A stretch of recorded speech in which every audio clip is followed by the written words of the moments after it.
Superávit comercial, superávit operativo. La realidad es que esto es muy difícil de lograr. Lo tuvo Néstor Carlos Kirchner durante 2 años de su gestión y lo tuvo a lo que se conoce como el superávit mellizo, que debe ser el sueño de todo administrador. Después, ni Cristina Fernández de Kirchner ni Mauricio Macri estuvieron cerca de esto. ¿De qué hablamos cuando hablamos de superávit mellizo? Quiere decir que gastamos menos de lo que nos ingresa, en el caso de cobros de impuestos y de gastos operativos, y en el caso de comerciales que estamos exportando más de lo que importamos, por lo tanto, entran más dólares de lo que se van. Nosotros vamos a analizar ahora qué pasa con este superávit o déficit comercial, digamos, y qué efecto tiene en la devaluación, y es lo que ahora vamos a tratar de explicar, porque ha tenido un efecto pero muy nocivo y muy complicado. Vamos a la siguiente placa que tiene que ver qué sucedió en el 2017 con esto, ¿no? La balanza comercial del 2017 arrojó un déficit de 8.471 millones. Le ponemos negativo acá, ¿por qué? Porque hablamos de déficit. Quiere decir que se ha ido mucho más plata de la que ha entrado. Quiere decir que hemos tenido que salir a poner 8.471 millones de dólares para poder compensar la cantidad de dólares que se nos fueron. Ahora, el flujo turístico habla de 10.000 millones de dólares. Esto quiere decir que si el flujo turístico, o sea, la cantidad de plata que nos entró por turismo, hubiera sido equivalente a la que se fue, este guarismo hubiera sido positivo. O sea, no hablábamos de un déficit de la balanza comercial, hablábamos sí de un superávit. Ahora, fíjese el monto, 10.000 millones. Sobre un total que tiene el país de déficit comercial de 8.471, el turismo nos da 10.000 millones en contra. Vamos a la siguiente placa. En la siguiente placa tenemos que ver qué es lo que pasó después de la devaluación, porque cuando el país devalúa se empieza a ser un país mucho más competitivo en materia turística. Para los que vienen de afuera les resulta más barato, claro, tenemos un dólar caro. Para los que nos tenemos que ir o los que pretenden viajar al exterior les resulta más caro, empieza a hacer sus excursiones por el país. Bueno, esto empezó a generar en noviembre, por ejemplo, del 2018, 276.000 salidas turísticas tuvimos. ¿Qué quiere decir? Gente del país que se ha ido por avión. Todo este análisis que estamos haciendo es qué pasa en los vuelos. Se ha ido, ¿no es cierto?, del país. ¿Cuánto entraron?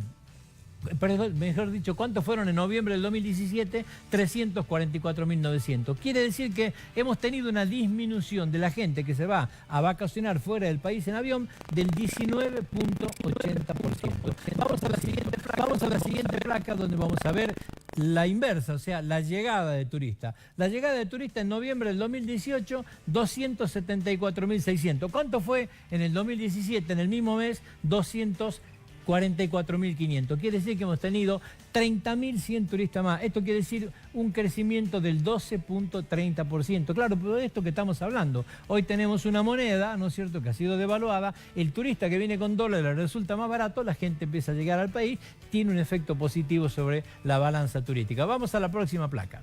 La próxima placa habla la comparación de los 11 meses, o sea, ¿qué ha pasado de enero a noviembre del 2018? Llegadas ha crecido un 6.9%.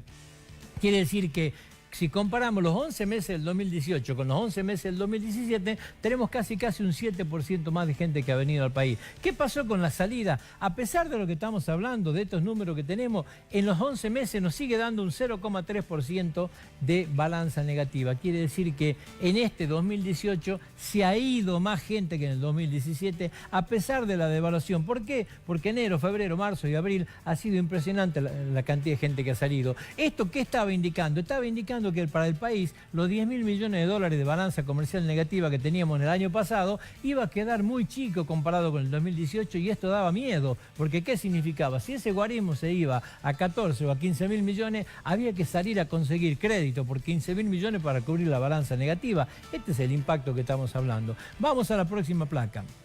¿A dónde viajamos los argentinos? ¿A dónde se va ese flujo turístico que estábamos hablando? A Brasil el 21.80%, a Estados Unidos y Canadá el 20.8%, a Europa el 19.6%. Reitero, estamos hablando de vuelos en aviones, porque si no usted me dirá, ¿pero cómo? A Uruguay, a Paraguay, que nos vamos en buquebús, en auto. No, estamos hablando de qué es lo que pasa con el flujo turístico que sale por los aeropuertos. ¿De dónde viene la gente que viene a la Argentina, en esto que estamos analizando? De Brasil el 25.2%, de Europa el 23.1%, Estados Unidos y Canadá el 12%, el 11.40% de Chile. En el resto tiene, ¿no es cierto?, lo que falta acá para que esta ecuación nos dé el 100%. Vamos a la siguiente placa. En la siguiente placa tenemos ¿Qué es lo que ha pasado con los aeropuertos del interior? ¿Y por qué analizamos esto? Lo estamos analizando porque hay una política aerocomercial en la República Argentina que de 3 años a esta parte ha empezado a hacer crecer a los aeropuertos del interior. ¿Qué quiere decir esto? Que no todo se concentra en Buenos Aires. El gran flujo turístico viene por Ezeiza o viene por Aeroparque. Bueno, ¿qué es lo que ha pasado? 3 años se han creado lo que se conoce como los hubs, esos centros de distribución. Córdoba se transformó en un gran centro de distribución, creció mucho Mendoza, crece Tucumán. Bueno, los aeropuertos que crecieron más en el año 2018 en lo que es recepción de turistas extranjeros, Neuquén el 44.9, Córdoba el 38.5, Mendoza el 36.5, Salta el 33.8, son los aeropuertos que más crecieron.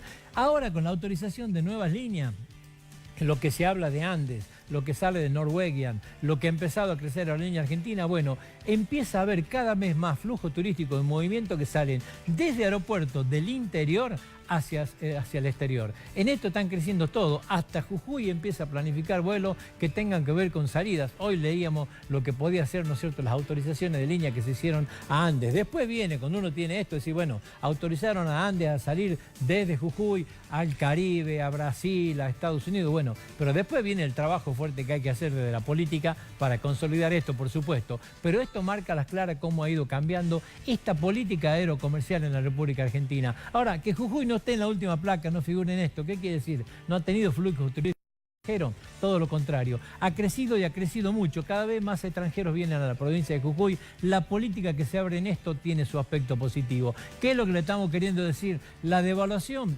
pierde mucho el salario, tiene efecto negativo, pero hay sectores que crecen con esto. El turístico es uno de ellos y es lo que le acabamos de mostrar en lo que le mostramos recién.